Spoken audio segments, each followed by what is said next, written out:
They say it's the safest way to travel. I'm losing altitude. We're gonna go down.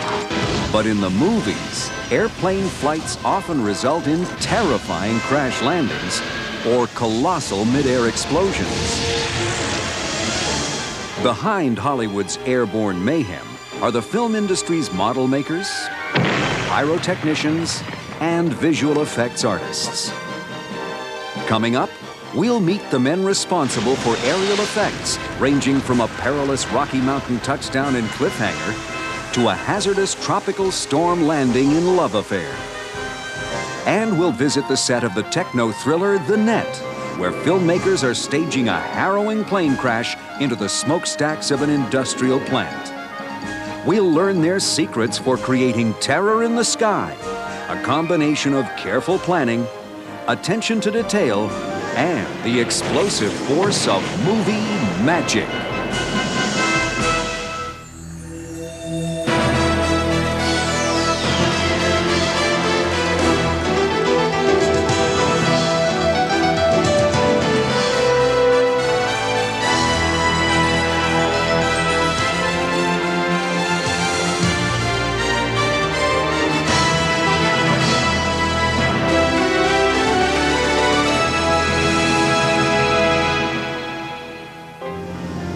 Tower, Cessna 739 Mike Bravo, intercepting approach course ILS runway 8. In the high-tech thriller The Net, a computer analyst flies into Los Angeles to investigate some sinister doings on the internet. 39 Mike Bravo, we've lost radar contact. Say your position and altitude. But his navigational instruments have been sabotaged, placing him on a disastrous collision course with a group of industrial smokestacks. This really kicks the film into gear because it starts the audience off with that there is something wrong or there's something amiss. Safely staging the plane crash is the job of Sony Pictures Imageworks visual effects supervisor and director of visual effects photography, Dave Dreswicki, whose credits include Money Train and Speed. What we're doing is we're shooting this Cessna 172 colliding with the smokestacks and catching it in a ball of Hollywood glory. Lots of flames. But like most cinematic plane crashes, the action will be filmed without the use of a real plane. Instead, the scene will be shot with a carefully crafted model. Larry Jolly is one of Hollywood's premier model aircraft makers. He has built a miniature of a Harrier jump jet for True Lies, sculpted miniature helicopters for Cliffhanger, and constructed a 737 that has lost the top of its fuselage for Miracle Landing. For The Net, Larry and his staff have designed and built a 1/4 scale Cessna with precise detail. Their work began 5 weeks before tonight's shoot.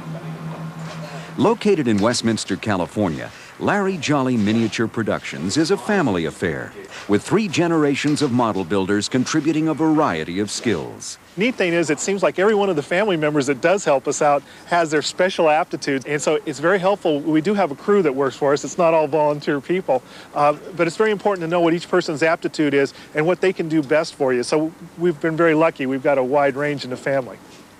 Larry's father, Jim, helps supervise production of 2 identical model Cessnas. Since one will be destroyed on the first take, the other will allow for a second take if necessary. Built from scratch in the Jolly's shop, the Cessnas required the creation of 40 different molds. Each mold begins with construction of a plug, an exact replica of the model part sculpted out of wood and polyurethane foam. This is a plug for a wing of the Cessna that you can see in the background here. Relying on photographs of actual Cessnas, the Jollies add accurate panel lines and rivets to each plug.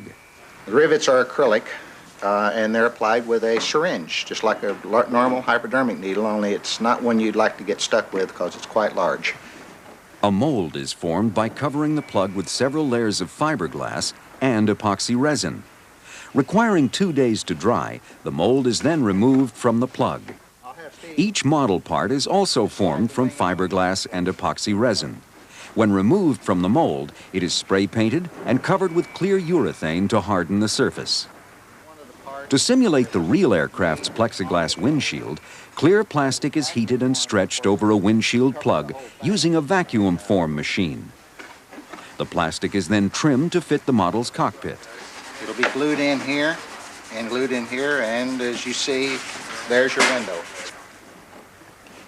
Model aircraft used in movies are designed to allow for quick on-set repairs. The Jollies build their models in several separate modules. This is a motor and mount module simply mounted onto the firewall of the original aircraft.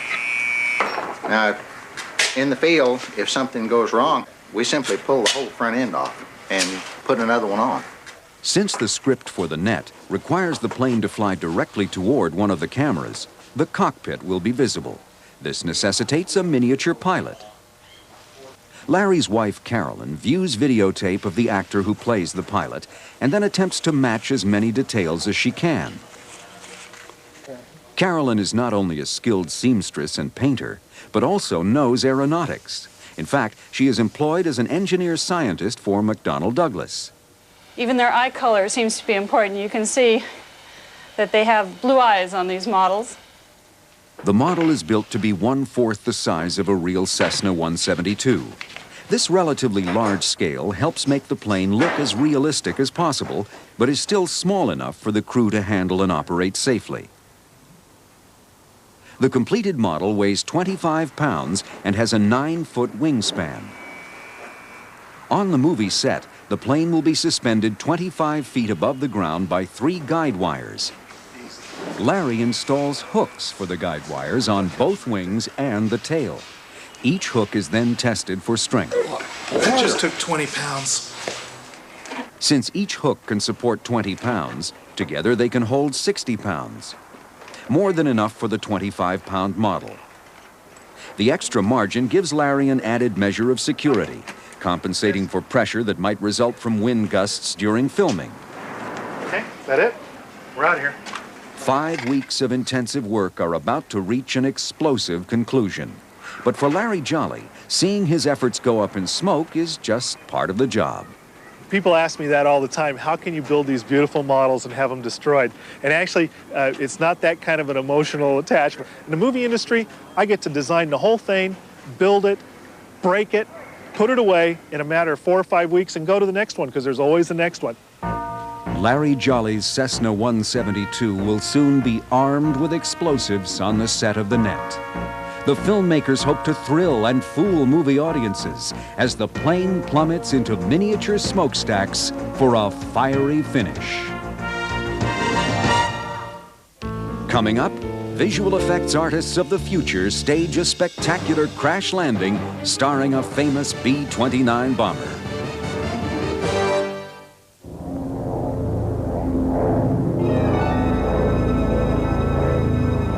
The year is 1945. A B-29 bomber carries the mechanism of the atomic bomb destined for Hiroshima over the New Mexico desert. I can't see it good. All right, boys, clear the radio. Suddenly, the engines fail. McGuire, what's going on? Crash position. The pilot must make a perilous emergency landing in a desert sandstorm. This action sequence begins the tense drama of Trinity, a short film that utilizes traditional Hollywood techniques for staging exciting plane crashes. But these filmmakers are a long way from Hollywood. They are students at the Graduate Film Conservatory of Florida State University in Sarasota. Under the guidance of its dean, Dr. Raymond Fielding, the conservatory emphasizes visual effects. The crash scene that was finally created, integrating full-scale scenes with miniatures, introduces a film that has gone on to win those university filmmakers several first prizes and awards at film festivals throughout the world, and which is now in commercial release. Trinity also features the only operative B-29 bomber in existence, on loan to the film from the Confederate Air Force of Texas. Dubbed Fifi, the aircraft has starred in several films, including The Right Stuff and Fat Man and Little Boy.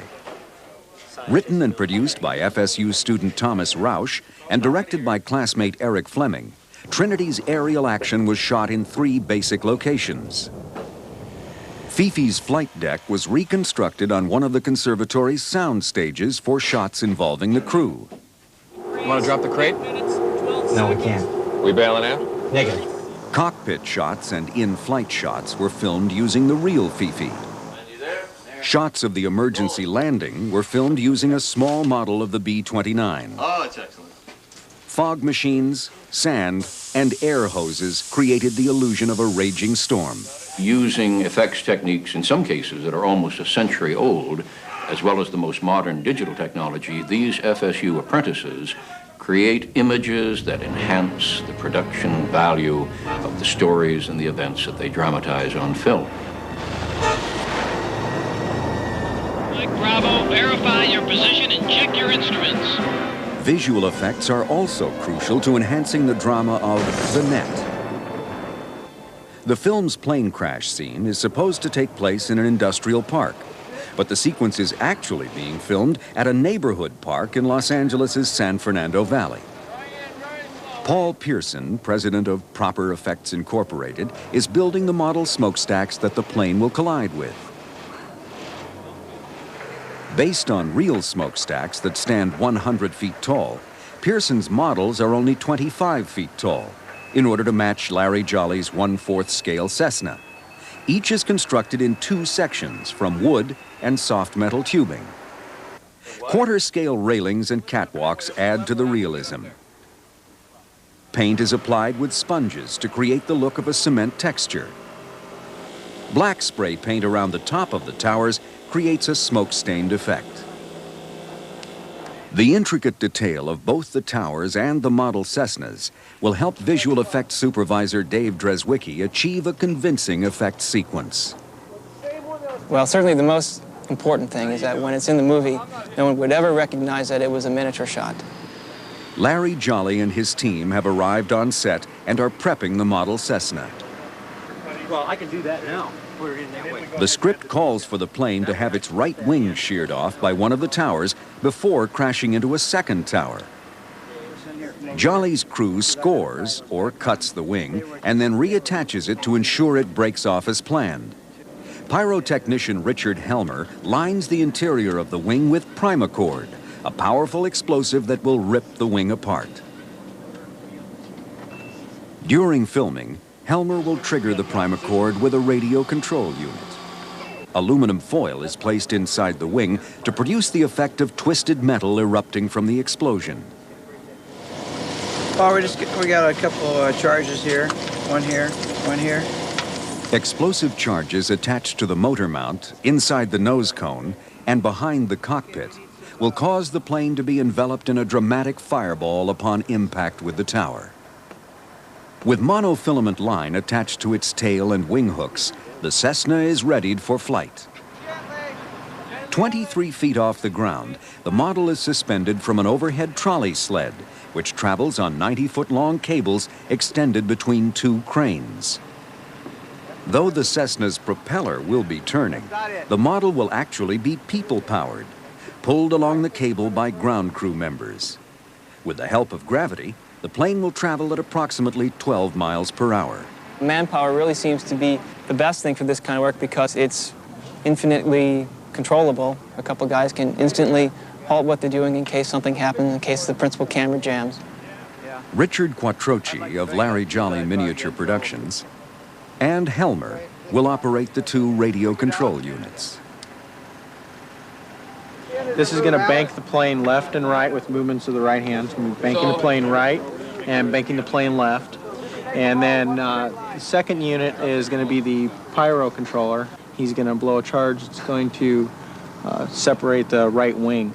And the plane's going to roll into the second tower, we hope. And at that point, he's going to blow the main charge. After weeks of careful planning, filming is finally ready to begin. I hope all the cameramen are at their positions, please, for a final lineup. Okay, here we go. Action!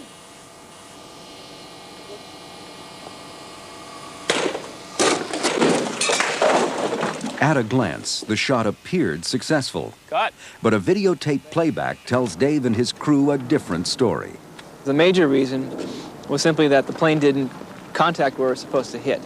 We thought that the right wing strike on the first tower would have a greater effect in deflecting its trajectory than it actually did. And then the explosion happened a little bit late, so it was no good. So what did we learn? Let me show you. With one more model plane remaining, Dave and his crew will make adjustments and reattempt the complex effect.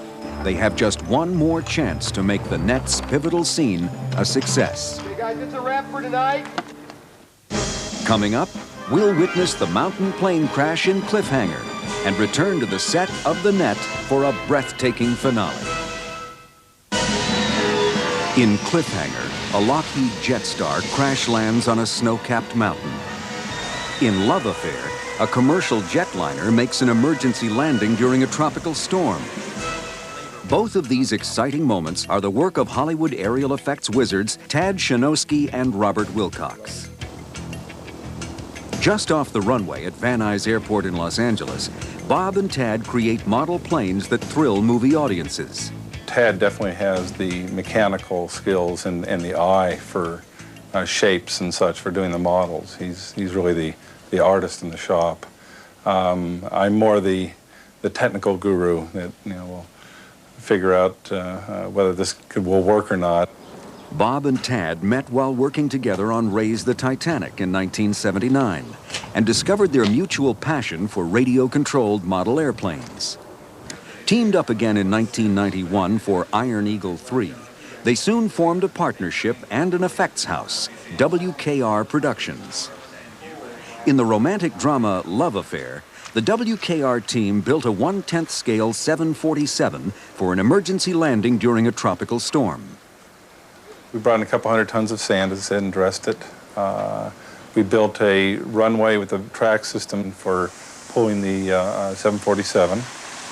The 20-foot-long model was pulled through 6 inches of water and blowing sand by a cable attached to a truck at the end of the runway, resulting in a completely believable effect sequence. Bob and Tad are also responsible for the memorable Rocky Mountain plane crash in the action-adventure film Cliffhanger. Shot in Valencia, California, the snow, trees, and rocks were artificial, and the jet was a quarter-scale model. They built a track in the ground to pull the plane. The track was about 250 feet long. I pulled the plane on a track and going through various stages of crashing, hitting the trees and rocks, and that worked really pretty well. It was a great shot. Tad and Bob also built a 1/10 scale DC-9 for Cliffhanger's spectacular mid-air explosion. The fuselage was hung from a forklift, lined with primacord, and filled with gasoline. Here we go, action! A detonator triggered a powerful blast. On screen, the DC-9 explodes in a huge fireball for a stunning effect sequence. Amidst the pressures of creating some of Hollywood's great plane disasters, Bob and Tad still find time for the relaxing hobby they share in common. Almost every evening we go to the model airplane field about a mile away from our shop and spend the last hour of the day flying our airplanes together after all this time. This is great. Back on the set of The Net, visual effects supervisor Dave Dreswicki is preparing for a second night of filming the Cessna crash sequence. Strong wind gusts have delayed this second attempt, adding to the tension. A plywood model stands in for the Cessna during lighting and camera positioning. The scene will be filmed with 6 cameras. Certainly, the more angles you have, the more ways you can cut the sequence. So that's what we wanted to offer the producers and the editor of The Net. 2 cameras are actually concealed inside the towers. One will pan to follow the plane's flight, so the open backside of this tower is angled out of view of the other cameras. A second unmanned camera is located in the tower that the plane will crash into. It films through a small hole at the anticipated point of impact. The cameras will be overcranked, meaning they will shoot at higher speeds than the normal 24 frames per second.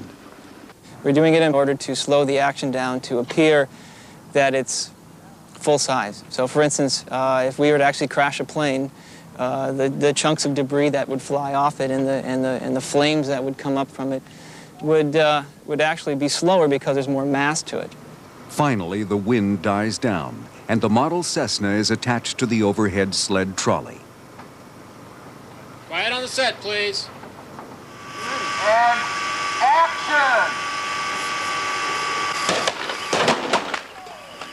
The take is a complete success. The plane's right wing clips the first tower and shears off in a storm of sparks. It is then deflected nose first into the second tower, where it is engulfed in flames. Dave Dreswicki has met his challenge. The magic sort of happens in the screening room when you see it with the proper exposure and the proper camera speeds to give it that feeling of the mass and the scale. Thanks to the careful planning and imagination of Dave Dreswicki, along with the lifelike models constructed by Larry Jolly and Paul Pearson, the Net takes off with speed and excitement. And whether it is tomorrow's visual effects artists or today's aerial effects masters like Tad Shinosky and Robert Wilcox, filmmakers will continue to frighten, thrill, and amaze audiences with the high-flying effects of movie magic.